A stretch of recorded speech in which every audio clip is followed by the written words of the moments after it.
When the Kaylons forced Captain Mercer to lie to another Planetary Union captain, he tried to signal that the Orville was in distress by telling the other officers to enjoy the 13-button salute. Hey, do you think they call it the 13-button salute because the crew of the Orville is getting forcibly fucked?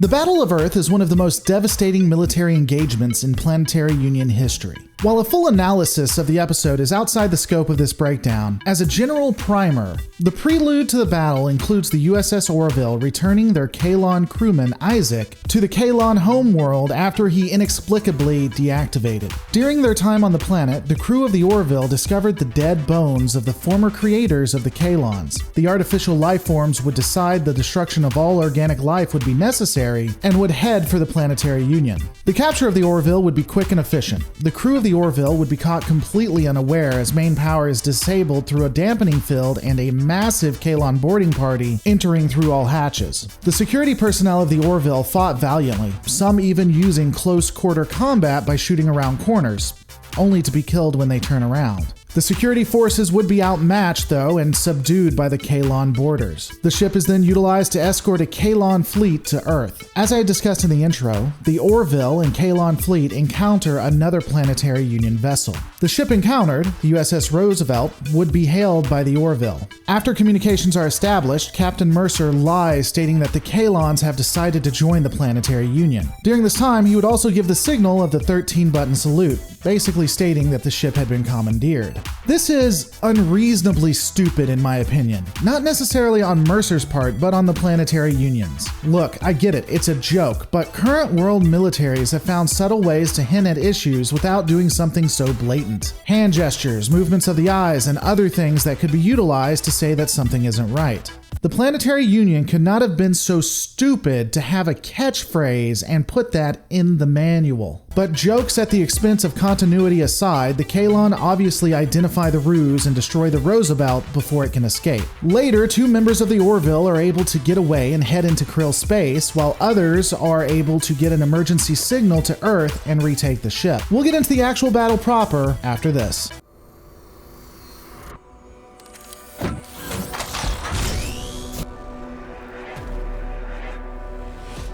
Hey guys, if you like the content you're watching, remember, it's only available thanks to fans like you. Consider becoming a member by hitting the join button right below this video and become a part of the YouTube elite. Become a patron at patreon.com/lore reloaded, or check out some of the Lore Masters merch in the description below. Nothing says attractive man or woman like wearing Lore Reloaded merchandise. With that out of the way, let's just get back into it.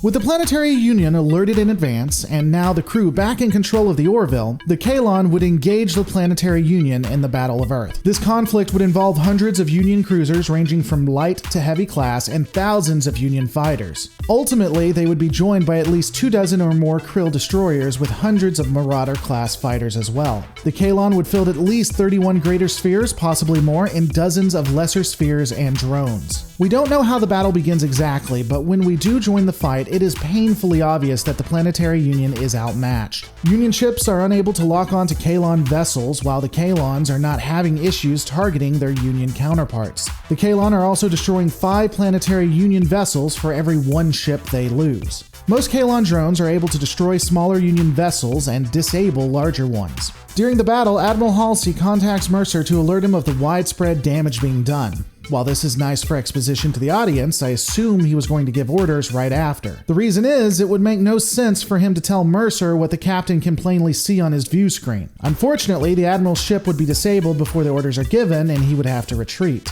With the Planetary Union fleet weakened and the leadership in disarray, 3 Kaylon spheres and 2 drones break through the blockade and head straight for Earth. The Orville and 9 other Planetary Union vessels pull back to intercept the Kaylon. The Kaylons, utilizing technology from their Cylon allies, pivot around while still flying towards Earth and begin firing on the Union ships. Both sides would exchange fire, with only 5 Planetary Union vessels surviving the fight past the moon, and the Kaylons losing only 1 of their drones. The debris of the drone would slam into one of the Planetary Union ships, causing massive damage. The Union vessel loses power and hits another one of the Union ships. Because God forbid you fly in a formation that has at least some space to dodge other ships in case just this exact thing happens. This leaves the Planetary Union with only 3 ships still attempting to take on the remaining 4 Kaylon vessels. The Orville continues to take heavy damage while another Planetary Union ship is destroyed, and the last drone would sacrifice itself, kamikazing into one of the 2 Union ships. The Orville would be the last Planetary Union vessel still pursuing the Kaylon. Among the ships destroyed in this dogfight would include the USS Hawking and Quimby. Captain Mercer orders all hands to abandon ship, planning to overload the quantum drive in order to destroy the remaining Kaylon vessels, and I'm sure that's going to do wonders for the atmosphere and the fallout on Earth. However, right before the plan is enacted, Krill ships enter into the system, firing onto the remaining Kaylon near the Earth. The Krill would be able to destroy the ships easily and then tell Mercer to stay out of the way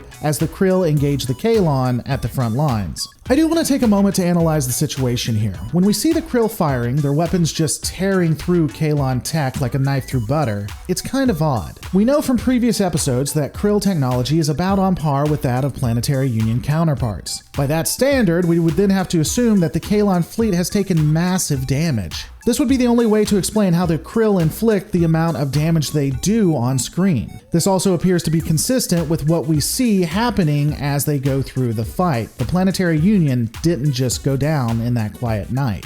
So it's likely that while this would have been considered a definitive loss for the Planetary Union if the Krill had not shown up, it may have only been a Pyrrhic victory for the Kaylon. It's likely they wouldn't have been able to fight other governments or even other Planetary Union forces. As stated, the Krill enter into the battle, launching all fighters. Even with the Kaylon taken by surprise and already been in a battle, the Krill still take heavy casualties. Ultimately, though, a majority of the Kaylon fleet would be routed, disabled, or destroyed. Out of the at least 31 vessels we see, only 10 appear to retreat. The Krill return the crew that had sought them out and leave Earth with no further engagement, opening up a possibility for a ceasefire between the 2 sides that was never thought possible. The Battle of Earth would be devastating for the Planetary Union. It has been referred to as the Wolf 359 of the Orville universe. Unlike Star Trek, though, the Union actually puts up a fight. Both the Planetary Union and Kaylon would lose thousands of soldiers. Each side would take an extraordinary amount of time to rebuild. This battle would also have an impact on the culture of the Planetary Union, moving them more towards a military mentality as well, but that's a conversation for another time. What did you think about the Battle of Earth? Let me know in the comments below.